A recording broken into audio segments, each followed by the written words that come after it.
Bem, queridos, Romanos 7, a partir do verso 1, até o verso 6. Hoje a gente entra num novo capítulo. Bem, todos já estarem abertos aí, né? Romanos 7. Vamos fazer a leitura? Diz assim a palavra do Senhor. Porventura ignorais, irmãos, pois falo aos que conhecem a lei, que a lei tem domínio sobre o homem toda a sua vida. Ora, a mulher casada está ligada pela lei ao marido, enquanto ele vive. Mas se o mesmo morrer, desobrigada ficará da lei conjugal. De sorte que será considerada adúltera se, vivendo ainda o marido, unir-se com outro homem. Porém, se morrer o marido, estará livre da lei e não será adúltera se contrair novas núpcias. Assim, meus irmãos, também vós morrestes relativamente à lei por meio do corpo de Cristo, para pertencerdes a outro, a saber, aquele que ressuscitou dentre os mortos, a fim de que frutifiquemos para Deus. Porque, quando vivíamos segundo a carne, as paixões pecaminosas postas em realce pela lei operavam em nossos membros a fim de frutificarem para a morte. Agora, porém, libertados da lei, estamos mortos para aquilo a que estávamos sujeitos, de modo que servimos em novidade de espírito e não na caducidade da letra. Amém? Oremos. Pai Santo, Pai bendito, obrigado por esta manhã, Senhor. Obrigado pela oportunidade de te louvar e te engrandecer, Senhor. Senhor, te pedimos encarecidamente nesta manhã, derrama da tua graça, do teu Espírito sobre nossas vidas, sobre o nosso entendimento, para compreendermos mais a tua Santa Escritura, Pai, mais o teu propósito, mais os teus feitos, Pai. Ilumina a cada um de nós. Em nome de Jesus te pedimos e te agradecemos, Pai. Amém. Amém, queridos.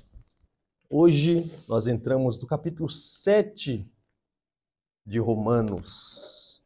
E como eu sempre faço no início de cada capítulo, vamos dar um resuminho do que a gente viu até agora ao longo de toda a carta, a epístola de Paulo aos Romanos. Paulo está com aquele intuito de pregar o evangelho em terras longínquas onde Jesus ainda não fora anunciado. Colocou os olhos lá na Espanha. Vocês lembram disso? Da primeira que a gente falou, trouxe os mapas, tudo. E Paulo queria uma base missionária para ajudar ele a ir pregar esse evangelho lá no extremo ocidente, do Mediterrâneo ali. E ele colocou os olhos ali em Roma, onde tinha uma igreja já estabelecida, não foi ele que fundou. E ele envia esta carta, quando ele estava lá no finalzinho da sua viagem, na sua terceira viagem missionária, envia essa carta para lá para preparar a chegada dele. E o que ele vai fazer com a carta aos Romanos? Ele vai mostrar o evangelho que ele prega, O que ele vai pregar, o que ele vai anunciar nessas terras longínquas. E ele começou a falar da perdição, como nós vimos no capítulo 1, a perdição dos pagãos, Que aqueles que não têm a Deus, eles estão perdidos lá, abandonados nos seus pecados, e eles estão sob a ira de Deus. No capítulo 12 nós vimos a questão ali do moralista, mesmo uma pessoa moralmente correta, ela também está debaixo da ira de Deus. Porque ela também viola a lei de Deus, por mais que ela seja uma pessoa moralmente correta. E depois Paulo se voltou para o judeu. A questão ali que eles pensavam que eles já eram automaticamente salvos por ser povo de Israel, por ser o povo de Deus, povo eleito, povo que recebeu a lei, recebeu a circuncisão e tudo mais. Eles também estavam perdidos, eles também carecem de Jesus Cristo. E foi a questão que ele resumiu tudo no capítulo 3, Falou, todos pecaram e estão destituídos da glória de Deus. Então não há chance para qualquer ser humano na Terra, fora de Cristo. Aí ele introduz o único meio de salvação que nós vimos, que é mediante a fé no nosso Senhor Jesus Cristo. Fé somente. E ele mostrou as questões da fé, nosso pai Abraão, lá no capítulo 4, ele mostra, ele dá exemplos da justificação pela fé no Antigo Testamento mediante a vida de Abraão. E nós vimos ali e tal. No capítulo 5 nós falamos sobre a questão das benesses advindas do Calvário, daqueles que creem, o que eles recebem. Justificado mediante a fé nós temos paz com Deus, nós entramos num novo relacionamento com o nosso Senhor. E ali a gente viu também os dois representantes, Adão e Cristo. A herança de Adão, e nós já nascemos em Adão, nós recebemos a herança que ele nos dá, e depois vimos a herança que o nosso Senhor Jesus Cristo, por estar ligado a ele ele nos concede também, né, as dois representantes. No capítulo 6 a gente viu sobre a questão, que foi a última coisa que nós estudamos, né, foi a questão de como Deus nos liberta do pecado, do poder do pecado. E a gente viu que a gente é liberto porque a gente se une com Cristo na sua morte. Quando nós depositamos fé no nosso Senhor Jesus, né, nós morremos e ressuscitamos para uma nova vida de servidão não mais ao pecado, mas agora ao nosso verdadeiro Senhor. E o capítulo 7, Paulo vai tratar do quê? Ele vai falar da libertação da lei. Libertação da lei. Por quê? Se vocês lembrarem algumas foi a última ou a penúltima mensagem sobre quando o Paulo ele falou assim que nós não estamos mais debaixo da lei. Isso poderia ter levantado coisas, como assim a gente não está mais debaixo da lei? Né?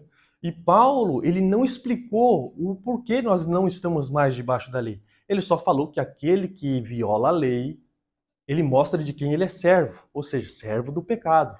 Só que agora no capítulo 7 ele vai responder por que nós não estamos mais debaixo da lei. Vai mostrar por que Deus teve que nos arrancar debaixo dessa lei. Né? Por quê? Tem a questão da nossa incapacidade de cumprir ela perfeitamente. E o capítulo 7, gente, é um dos capítulos muito difíceis, porque tem um erro retórico a partir da próxima mensagem que a gente vai falar, que é um erro retórico, talvez, muitas pessoas falam que talvez seja Paulo falando, ou seja um erro retórico, Paulo está se referindo a outra pessoa. Né? Só que aí, né, tem várias interpretações, só que basta cada dia ser o mal, não vamos falar dela hoje, na próxima mensagem a gente fala, a gente discute isso. Talvez leve 2 mensagens dessa parte do eu retórico de Paulo, sobre essa questão, que a gente faz uma introdução longa, né, depois tenta esmiuçar o texto. Né? Mas como diz, basta cada dia ser o mal, não vamos falar disso hoje. Mas Paulo vai mostrar por que Deus teve que nos tirar debaixo da lei. Né? Aqui nessa parte aqui nós vamos falar, ele não vai dar um motivo, mas vocês já sabem o porquê Deus teve que nos tirar. E a gente vai conversando, falando sobre isso ao longo da exposição. Amém? Ligados, aí eu coloquei aí o texto, ligados por laços matrimoniais. Nós vamos ver que nós estamos ligados à lei como se fosse um casamento. Né? Minha esposa briga sempre comigo, de novo, essa é Romanos 7, ela sempre fala, né? Toda vez que eu tenho oportunidade, às vezes eu falo sobre a questão da ligação da lei e ela sempre reclama. De novo essa mensagem, pelo amor de Deus. Né? E talvez seja por isso que ela não veio hoje, não veio ouvir essa mensagem. Tá certo. O intuito de Paulo, aqui eu já falei sobre isso, né?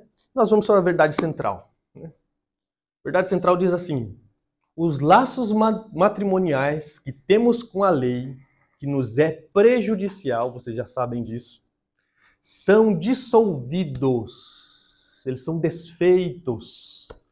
Por que meio? Por meio da morte. Né? Somente depois de desfeita podemos entrar em aliança ou em um relacionamento com uma outra pessoa. Né? Essa praticamente é a verdade central do que a gente vai estudar hoje. Né? O nosso laço matrimonial que nós temos com a lei, a gente vai ver isso, ele é desfeito somente como um casamento é desfeito. Né? Tem gente que fala que o casamento só é desfeito com adultério e tal. Não, eu saiba, a gente pode até falar sobre isso também, essa questão, que o casamento, os laços matrimoniais, eles só findam, só terminam quando morremos. Né? Se a gente se unir a outra pessoa enquanto o nosso ex-cônjuge está vivo ainda, nós cometemos adultério. Né? Tem outras igrejas que têm outra interpretação sobre esses textos, né? A gente pode discutir eles uma outra hora, mas eu não vejo a possibilidade de se unir a outra pessoa, eu não vejo Jesus dizendo isso. Ele pode falar, não, você pode até se separar, mas casar, o segundo casamento, não vejo isso explícito na Escritura. Mas outra hora nós falamos disso. Mas os laços matrimoniais, como eu coloquei aí, eles são dissolvidos com a morte. Né? Irmã Mônica já copiou, irmã Mônica? Qualquer coisa eu passo o slide depois para vocês. Nós entramos aí, então no primeiro ponto, o domínio da lei.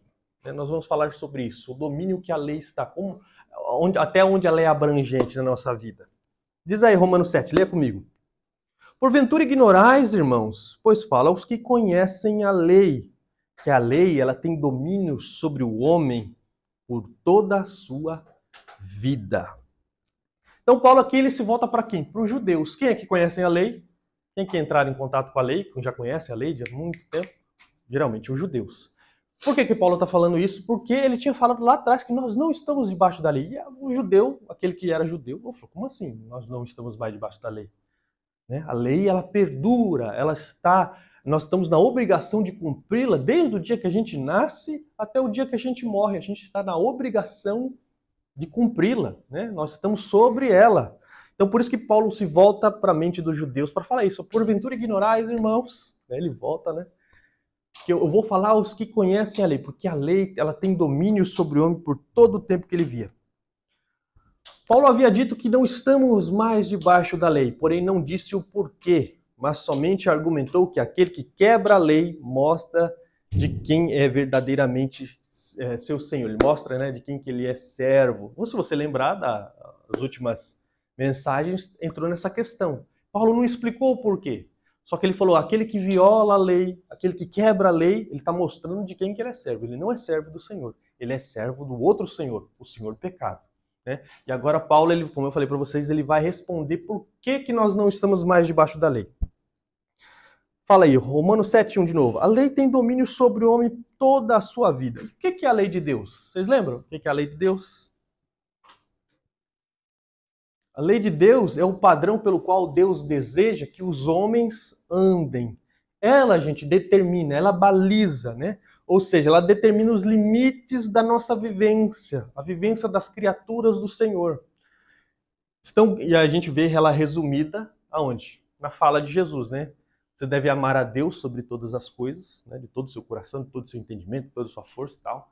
E o segundo mandamento semelhante a esse, você deve amar o seu próximo como você ama a si mesmo. Né? Se você pegar os 10 mandamentos, os 4 primeiros mandamentos falam sobre a questão do Senhor e os demais, da outra tábua, fala sobre a responsabilidade que você tem para com o seu próximo. Resumido, resume o que Jesus falou. Você deve amar a Deus de todo o seu coração, todo o seu entendimento, toda a sua força e o seu próximo como a si mesmo. Então a lei está resumida aí. Essa é a questão. E a lei, gente, ela é santa, justa e boa. Por quê? Porque ela reflete o caráter do nosso Deus. Lembre disso. A lei reflete o caráter santo do nosso Deus. Por isso que ele tem o padrão correto, justo, de como as suas criaturas que ele criou devem andar.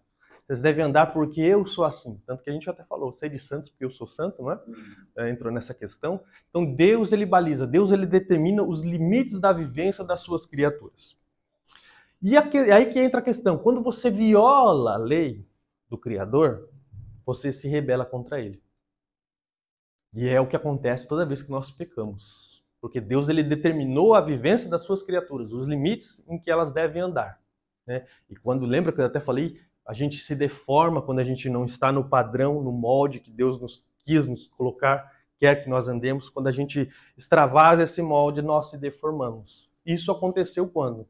Nós estudamos sobre isso, quando Adão pecou. Quando Adão pecou, ele deformou, descaracterizou, incapacitou, né? Nos deformou, né? Essa questão do nosso caráter, do nosso ser, em questão de querer servir a Deus. Né? O homem, ele, depois da queda, ele não quer mais ser regido, ele quer comandar. Ele não quer ser mais pastoreado. Ele quer, né, reger as coisas.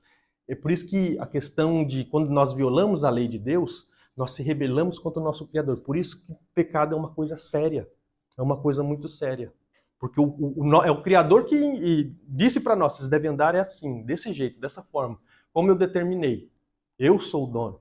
Para você não estar mais debaixo da lei, é só você se tornando um Deus, indo para um universo totalmente diferente, coisa que é impossível. Então você está sujeito às leis do Senhor e pronto, acabou. Ou você obedece, ou você obedece. Né? E por aí vai. Ou você é punido, né? Eu coloquei bem assim. Deus, com um cinzel, esculpiu em nós as características inerentes do seu ser. Contudo, não nos dotou de divindade, mas apenas tomamos parte nos atributos que compõem o seu caráter. Em nosso coração, ele gravou suas leis, algo que o pecado não conseguiu remover. Eu até gostei daquela imagem ali, né? Geralmente o pessoal pega aquela imagem ali para questões de academia, né? Você que forma o seu corpo, mas não. Deus, com o seu cinzel, com as suas mãos, ele moldou o nosso ser conforme o seu caráter.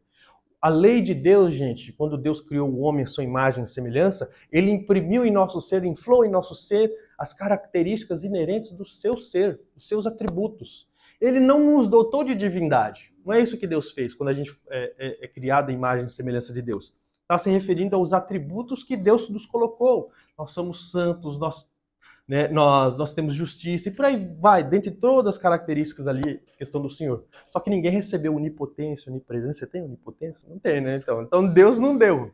É o que a gente chama de atributos comunicáveis e os incomunicáveis. Alguns ele comunicou pra gente, outros não, né? Que é só ele tem, onipotência, onipresença, por aí vai.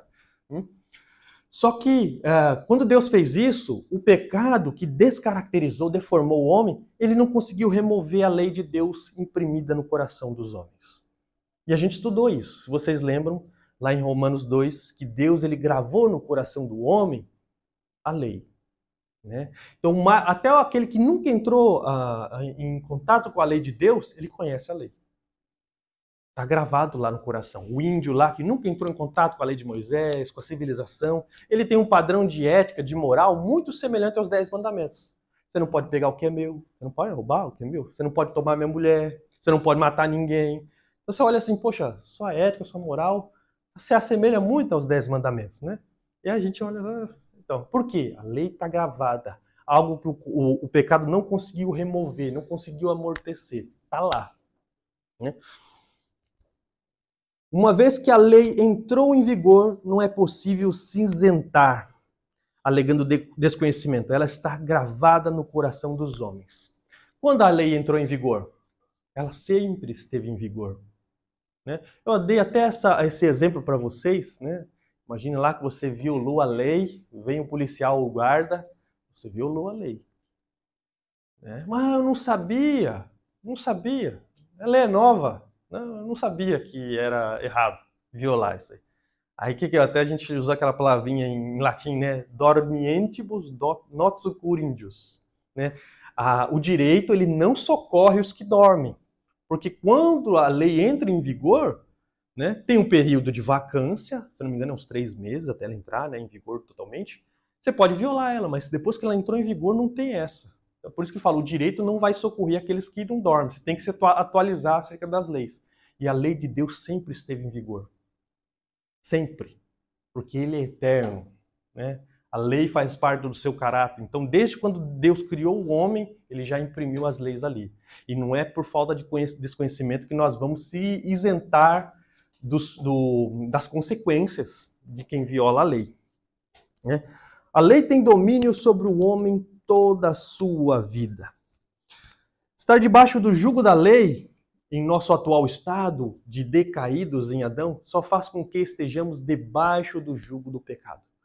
Pois, ao não cumprirmos a lei, tornamos condenados. Esse é o grande mal que há em nós. Como eu falei para vocês já, a lei lida com um material muito ruim, né? Eu e você.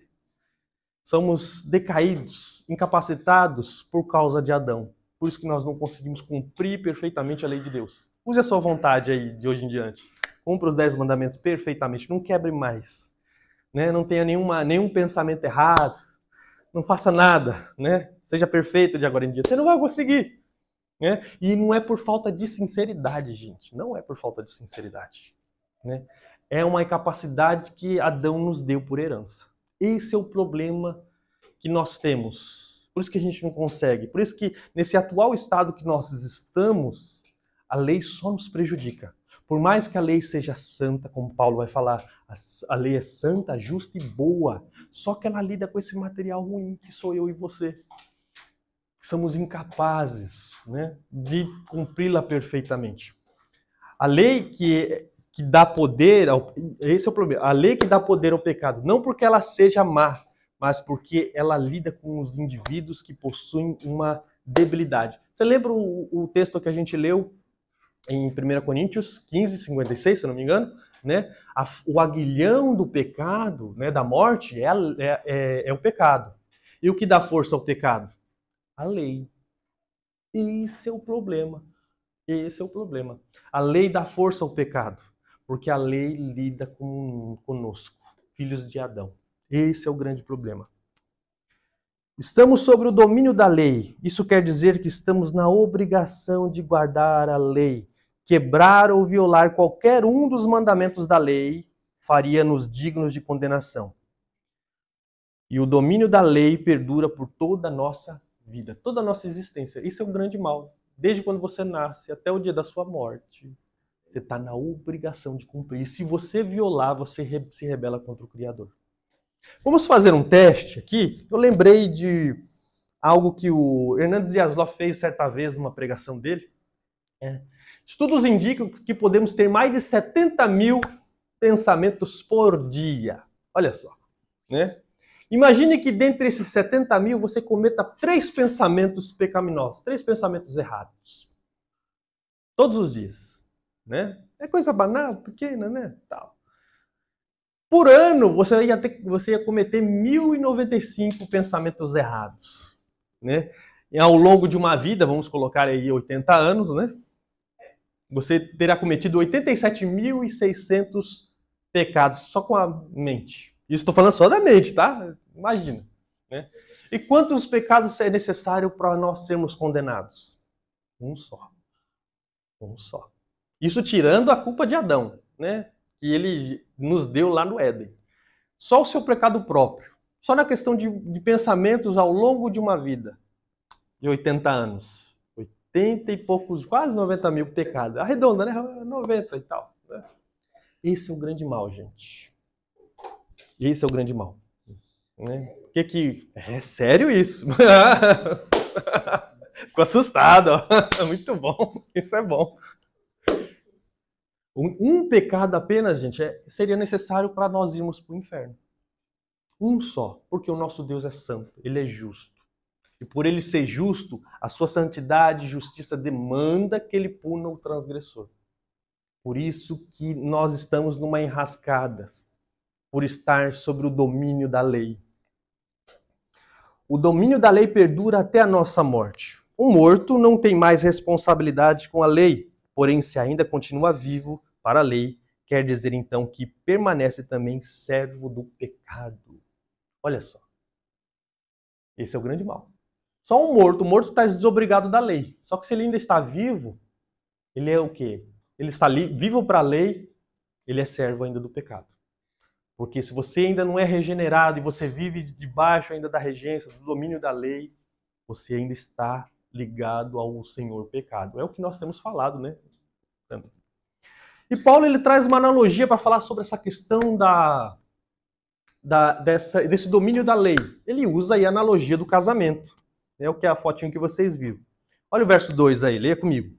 Ora, a mulher casada está ligada pela lei ao marido enquanto ele vive. Mas se o mesmo morrer, desobrigada ficará da lei conjugal. De sorte que será considerada adúltera se, vivendo ainda o marido, unir-se com outro homem. Porém, se morrer, o marido estará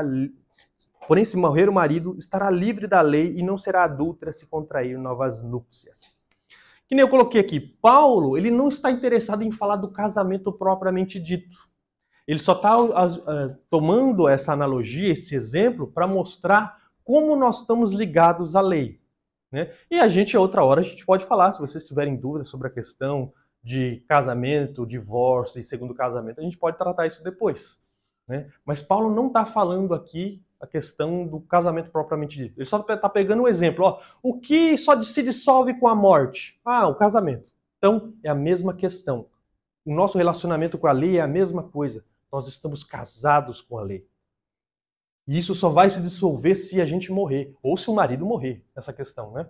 Para a gente poder se ligar a outra pessoa, se ligar a outro marido, outro cônjuge.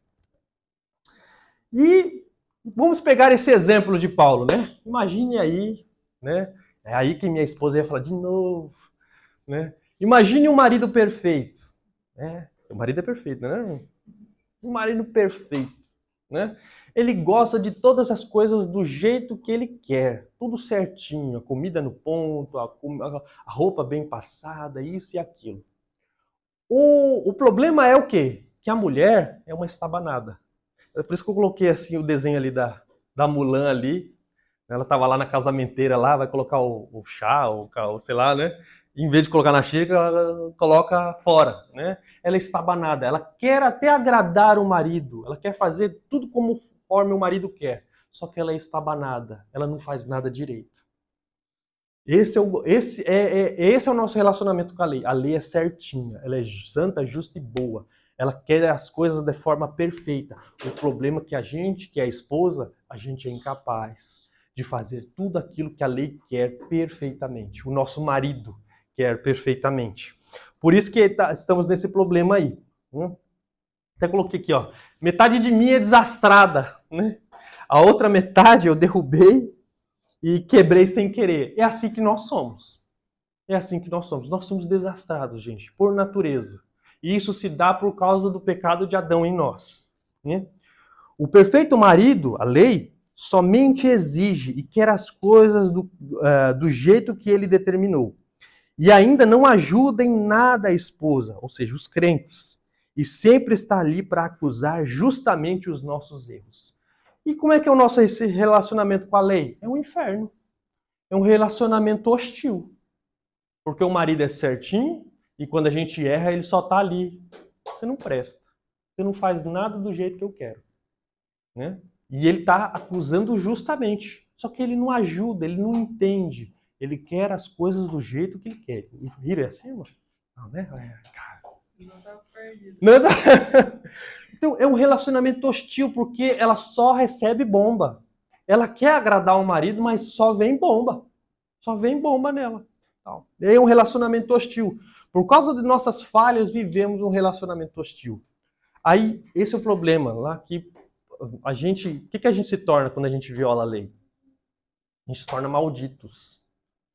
Que nem eu coloquei, todos quantos, pois são das obras da lei, estão debaixo da maldição. Porque está escrito, maldito todo aquele que não permanecer em todas as coisas escritas no livro da lei para praticá-las. Por isso, por que a gente se torna maldito? Porque a lei exige de nós. Quando nós violamos, quando nós quebramos elas, nós se tornamos condenáveis perante Deus. Pessoas que só merecem a ira de Deus. Por isso que nós tornamos malditos. Esse é o problema de estar relacionado com a lei, casado com a lei. Né? Por eu não conseguir fazer do jeito que ela quer, eu me torno condenável perante ela. Por isso que eu falo, é um relacionamento hostil.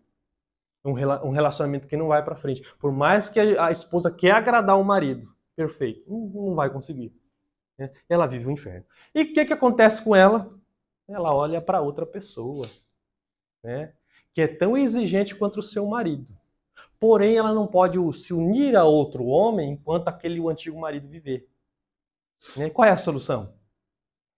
Qual é a solução? O veneno. Né? Vamos colocar um veneninho na comida desse homem? É porque eu só posso casar com o outro se ele morrer. Vamos com um veneninho, dá, né? Tranquilo, né? Só é o modo legal de eu me unir a outra pessoa. Se fosse uma novela da Globo, seria essa, né? Só que essa história não foi produzida pela Globo, né? Mas foi produzida pelo próprio Deus. Deus fez com que... O que Deus fez? Deus matou o marido? Deus matou o marido, irmã? Não. A lei, ela se finda? Não. Nós somos a esposa. Então, a gente só pode se ligar a outro homem se o marido morrer. Mas o marido morre? A lei morre? A lei se extermina? Não.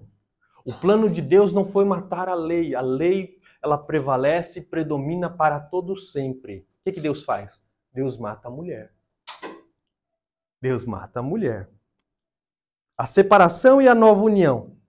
Veja aí o verso 4, ó. Assim, meus irmãos, também vós morresses relativamente à lei por meio do corpo de Cristo, para pertencer a outro, a saber, aquele que ressuscitou dentre os mortos, a fim de que frutifiquemos para Deus. Olha só o plano de Deus. O plano de Deus não foi matar a lei, o marido perfeito, não. Ele mata a mulher. Ele nos mata. Como é que ele nos mata? Vocês lembram lá, o começo do capítulo 6? Quando nós cremos em Jesus, o que acontece conosco? nós se unimos a ele. E quando ele morreu, nós morremos com ele. E quando ele ressuscitou, nós ressuscitamos com ele para uma nova vida. Esse foi o plano de Deus, gente. Olha só que maravilhoso. Essa é a analogia que Paulo está trazendo, né? Nós estávamos casados com a lei. E esse relacionamento era hostil porque nós não fazíamos nada conforme a lei o nosso marido queria. Então, o único meio de eu me ligar a outra pessoa que é tão exigente quanto o meu marido, nosso Senhor Jesus Cristo, é eu morrendo. E Deus fez isso quando eu me uni a Cristo pela fé. Olha só que maravilhoso. Olha que plano maravilhoso. Não é? Assim, né? Aponta para a conclusão lógica ou aplicação do breve argumento que ele deu do verso 1 ao verso 3. Nós morremos por meio do corpo de Cristo. Assim, meus irmãos, também vós morrestes relativamente à lei.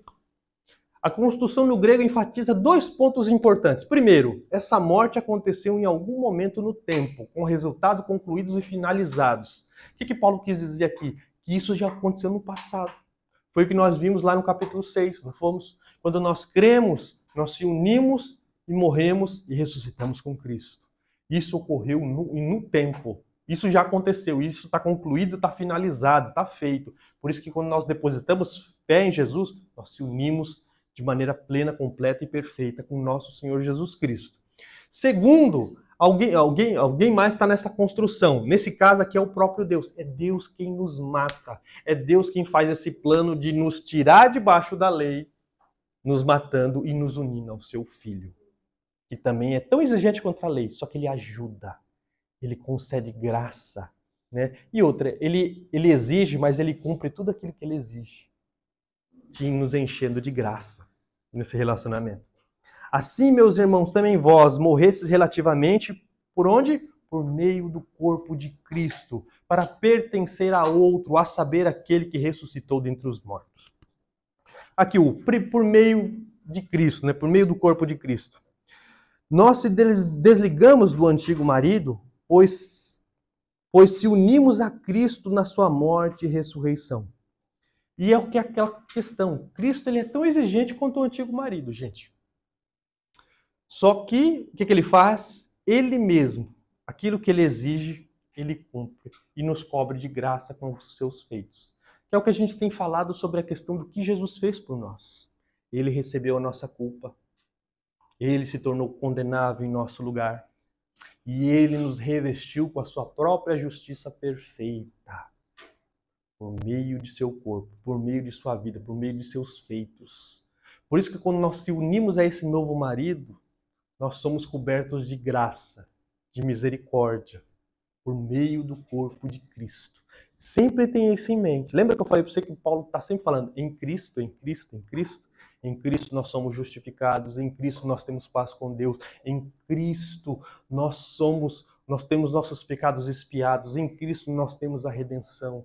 Em Cristo, por meio de Cristo, é o nosso Salvador, é o nosso Redentor, que nos tirou dessa aliança hostil que nós tínhamos, que só nos trazia condenação, né?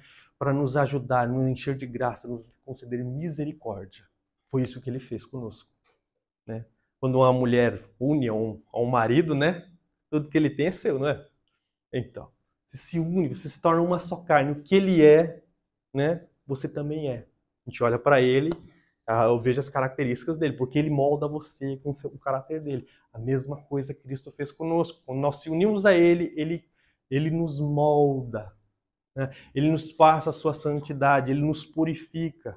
Não é o que Jesus tem feito? E Paulo falou, me suporta na minha loucura, porque eu tenho zelo de vós. Porque eu quero preparar vocês como uma virgem a saber o marido a Cristo. Né? E isso tem feito, Deus tem feito isso por meio de Cristo, por meio de sua palavra. Vós já estáis limpos pela palavra que vos tenho falado e por aí vai. Né? Unindo-nos a Ele, nós se tornamos como Ele, pela graça, pela misericórdia. Esse foi o plano de Deus. Para pertencer a outro, fala da legalidade deste novo relacionamento. Porque só podíamos ser ligados a Jesus se morrêssemos, ou se o marido morrer. Como a lei não morre, Deus nos mata, e nós podemos se ligar a outro homem, né? Se ligar a outro senhor, se ligar a outro marido. E é de forma legal que Deus fez isso. Por isso que é o plano de Deus, gente. Só por Deus mesmo. Foi plano de Deus, Deus realizou esse plano. Deus nos matou e nos ligou a seu Filho. A saber, aquele que ressuscitou dentre os mortos. E nós agora temos a segurança de que pelo fato de nosso atual marido Cristo ter ressuscitado dentre os mortos, esse relacionamento não pode ser desfeito como o antigo. Porque nós estamos ligados àquele que morreu e ressuscitou. E a morte não tem mais domínio sobre ele. Por isso que esse relacionamento que nós temos com ele, se você foi realmente unido a ele, não pode ser desfeito. Você está unido a ele para todo sempre. Por isso que você pode ter paz. Porque você está ligado a Cristo. Tudo que Cristo é, tudo que Cristo fez, é seu. E isso não pode ser dissolvido mais. Porque você está ligado àquele que é o autor da vida e a morte não tem mais domínio sobre ele. Nem sobre você. Glória a Deus, né? É maravilhoso isso, gente. Terceiro ponto. A gente finalizar. Olha, tá cedo ainda, né? Porque quando vivíamos... perdão. Vivência no antigo e do novo relacionamento. Como é que era a nossa vivência nos dois? E Paulo vai concluir isso, trazendo para nós. Verso 5. Porque quando vivíamos segundo a carne, as paixões pecaminosas postas em realce pela lei operavam em nossos membros a fim de frutificarem para a morte. Olha só como é que era o nosso antigo relacionamento quando nós estávamos debaixo da lei. A gente vivia segundo a carne, gente. Ou seja, a gente não era convertido. Nós não tínhamos nenhum relacionamento. Então, nós falamos, né, que na mensagem passada, que nós estávamos isentos em relação à justiça. Nós não vivíamos segundo os preceitos de Deus, não queríamos nada com Deus, né?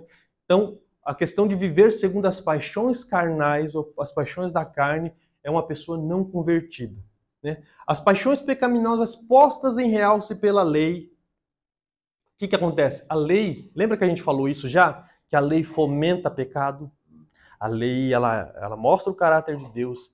Ela exige, determina limites, só que ela gera em nós o quê? Mais pecado, mais desejo de violar a lei, né? Porque o nosso ser é corrompido em Adão, e isso desperta mais pecado em nós, né? Até coloquei Romanos 5:20 e Romanos 7:8, que nós vamos ver isso. Vocês querem ler? Romanos 5:20, que é o que está lá. A lei avulta o pecado, lembra? Vocês lembram disso? A lei avulta o pecado. E Romanos 7, verso 8 diz assim: mas o pecado, tomando ocasião pelo mandamento, despertou em mim toda sorte de concupiscência, porque sem lei está morto o pecado. Olha só, ela desperta toda sorte de concupiscência. Imagine esse exemplo novamente do casamento. O marido exige, ele é perfeito, e a mulher quer agradar. Todavia, desperta dentro dela sacanear o marido. Vamos dizer assim, sabe? Ele pediu dessa forma, eu vou lá, eu quero agradar, só que desperta em mim algo para fazer errado. É a mesma coisa. A lei exige de forma correta, só que ela desperta em nós o contrário. Por isso que, não faça isso. Lembra lá da minha filha? Não toque aqui. E o dedinho coçou lá. Se você não tivesse falado nada, não teria despertado esse sentimento nela, de querer violar. Porque parece que está intrínseco em nosso ser essa questão de querer violar aquilo que é restrito. Por isso que a gente tem aquele ditado, né? O que é proibido se torna mais gostoso, mais aprazível ao nosso ser. Não sabemos o porquê? Sabemos o porquê. Porque o nosso ser está corrompido. Esse é o grande mal. Por isso que estar debaixo da lei, gente, não nos alivia, não nos ajuda. Não melhora a nossa situação perante Deus. Porque a lei não pode produzir vida, ela só produz morte. Tanto que Paulo vai falar isso depois, né? O mandamento que me fora para a vida se tornou em morte. Por que se tornou em morte? Porque eu não consigo cumprir perfeitamente como ele exige. Olha só. Continuando aqui, embaixo. E qual que é o único fruto gerado, o único fruto produzido, né? Leia aí de novo aí no verso.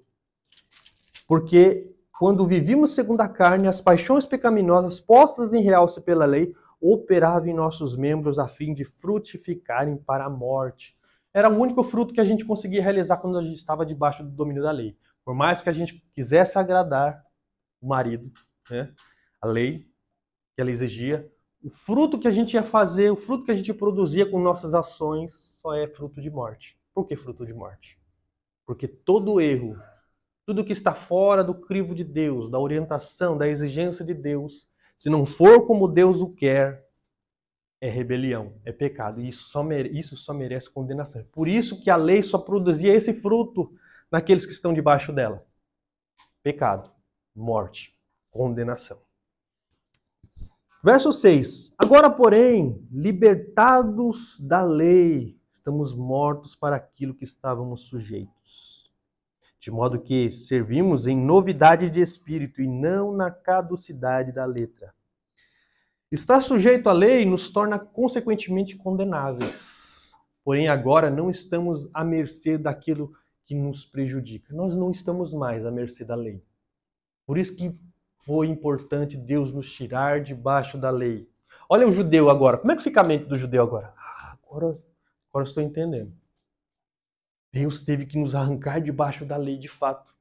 Porque o meu ser, por mais que a lei seja santa, justa e boa, e eu tenho prazer na lei de Deus, o meu eu, o meu ser, não consegue cumprir. Por isso que Paulo vai falar lá no verso 24, miserável homem que sou, quem vai me livrar do corpo dessa morte? É o brado que ele vai dar, porque ele entendeu, poxa, eu não consigo cumprir. Esse corpo aqui, ele só me prejudica, vamos dizer assim. Né? Essa natureza que me imposta por Adão só me prejudica. Quem é que vai me livrar? Aí Paulo continua o versículo, graças a Deus por nosso Senhor Jesus Cristo. Aí no Romanos 8, que a gente vai entrar logo, fala assim que aqueles que estão em Cristo, né, nenhuma condenação há mais agora para aqueles que estão em Cristo. Olha só Romanos 8:1. Agora, pois, já nenhuma condenação há para os que estão em Cristo Jesus. Olha só, tá vendo? Por isso que Cristo é importante. Lembra que eu sempre falo isso? Que Cristo é extremamente importante para a nossa fé. A cruz, os feitos de Cristo, as benesses advindas do Calvário. Eu vou sempre bater nessa tecla para vocês, nessa questão, porque esses são os benefícios de estar em Cristo, gente. Paz com Deus, justificação, né? Esse casamento maravilhoso com o nosso Senhor, que é santo, puro, que é tão exigente contra a lei. Só que aquilo que ele exigiu, ele mesmo cumpriu e nos dá os benefícios dessas questões que ele mesmo exigiu. Olha só que maravilhoso. Por isso que é maravilhoso esse novo relacionamento que nós temos com Cristo. Nós não vivemos mais debaixo do domínio, aquilo para o qual nós estávamos sujeitos, que só o fruto só era a morte, só era a condenação. Justamente, viu? Né? Não é porque a gente queria, pelo nosso querer, a condenação era justa, porque Deus ele é santo e justo, lembre sempre disso. Deus é santo e justo, ele requer as coisas conforme ele deseja. E para finalizar, de modo que servimos em novidade de espírito e não na caducidade da letra. Servimos as mesmas exigências com um coração desejoso de agradar verdadeiramente e com a ajuda do novo marido. Quando a gente se une ao nosso Senhor, quando nós somos convertidos, lembra que eu falei para isso? Que o nosso coração ele é redirecionado para Deus, para amar a Deus, para fazer a vontade de Deus. Né? Nós não vivemos como nós vivíamos. A gente queria agradar, mas a gente não conseguia. Hoje nós temos força, nós temos graça, nós temos o Espírito Santo para cumprir a lei de Deus. Certo que a gente vai escorregar de vez em quando, mas o nosso coração é desejoso, não de violar essa lei que ele nos deu, né? Mas de fazê-la e cumpri-la.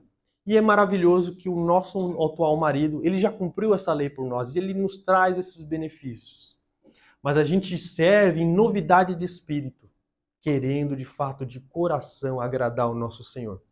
Não fazíamos como antigamente, onde queríamos obedecer, porém só produzimos hostilidade e condenação, ou seja, que é a questão da caducidade da letra. A caducidade da letra só gerava isso, produzia hostilidade entre nós e o marido, né, que é a lei, lembre sempre disso, né, essa analogia maravilhosa, e só produzia hostilidade e condenação.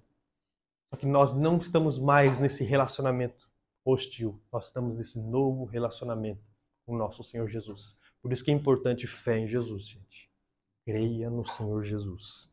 Aplicações. A parte difícil é de aplicar, hein? Vou falar pra você. Tanto que o pastor Glauber sempre fala assim, né? É bom expor, mas tem que aplicar também. Eu falei, poxa, essa é a parte difícil. Ele falou, oh, bem-vindo ao meu mundo. A gente expõe, mas na hora de aplicar é complicado.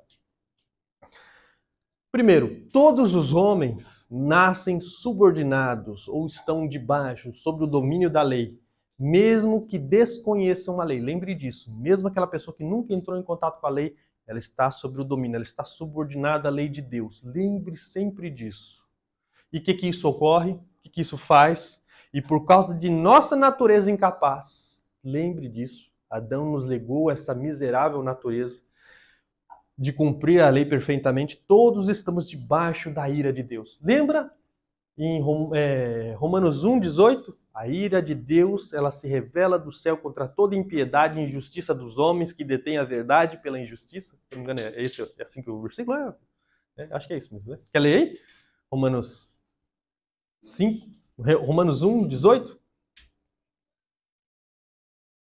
Porque do céu se manifesta a ira de Deus sobre toda impiedade e injustiça dos homens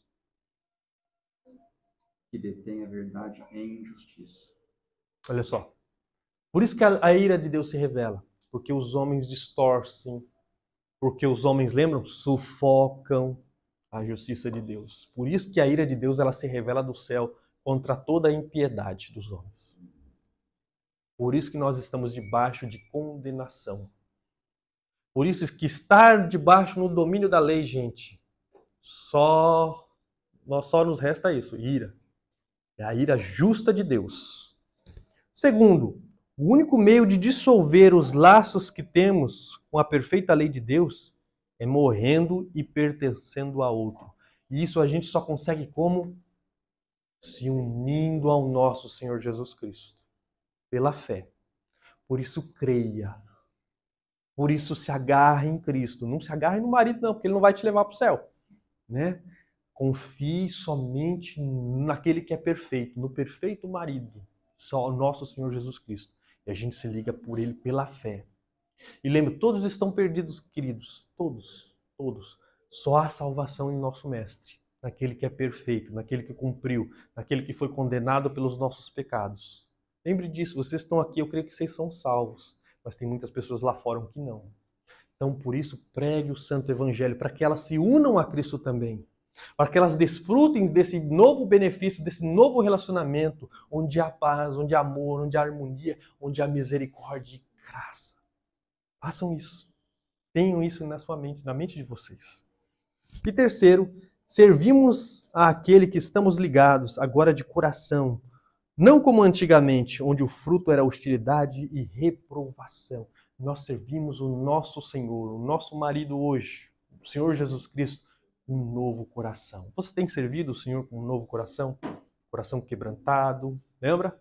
Né, as características do cristão. É assim que nós devemos andar a partir de hoje, nesse novo relacionamento. A gente serve de coração. Lembra que eu falei sobre a questão que Deus ele conquistou o nosso coração e isso nos move a ação? Né? Lembra o rapaz gordinho tal? Encontrou uma moça, agora a mãe falava, filho, faz isso, faz aquilo. Não, mãe, tal, né?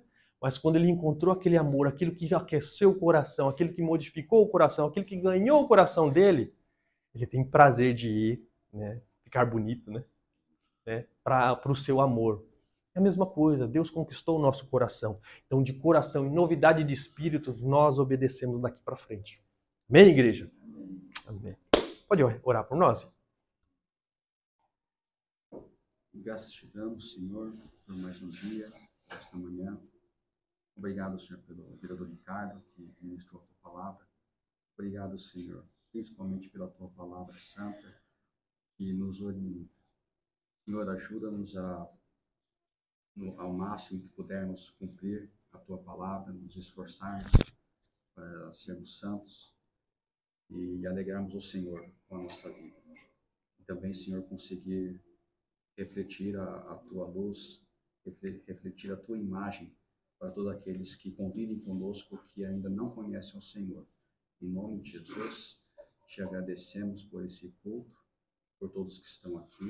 e também aqueles que não puderem estar, que o Senhor esteja os abençoando em nome de Jesus.